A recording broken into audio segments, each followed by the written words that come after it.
आज पूर्ण कल्याण डोंबिवली या झोन 3मध्ये परिमंडळामध्ये आपण सगळ्या पोलीस स्टेशनच्या हद्दीमध्ये 8 पोलीस हद्दीमध्ये कोम्बिंग ऑपरेशन आणि ऑल आउटचं नियोजन केलेलं आहे। याच्यामध्ये आमचे सगळे पोलीस स्टेशनचे अधिकारी कर्मचारी डेचे स्टाफ असेल नाईटचा स्टाफ असेल मोठ्या संख्येने आम्ही याच्यामध्ये 240 अधिकारी कर्मचारी या पूर्ण ऑल आउट ऑपरेशनमध्ये सहभागी झालेले आहेत।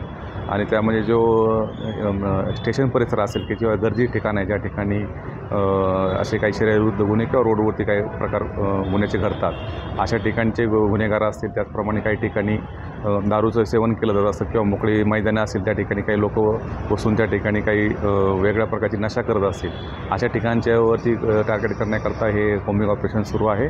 आणि 8 पोलीस स्टेशनचे आमचे अधिकारी कर्मचारी सर्व सिनियर पी आणि आमचे एसएपी या कोम्बिंग ऑपरेशनमध्ये सहभागी झालेले आहेत। लेटेस्ट अपडेट्स और ताजा तरीन खबरों के लिए TV1 इंडिया लाइव को सब्सक्राइब कीजिए और नोटिफिकेशन पाने के लिए बेल आइकॉन को दबाना मत भूलिए।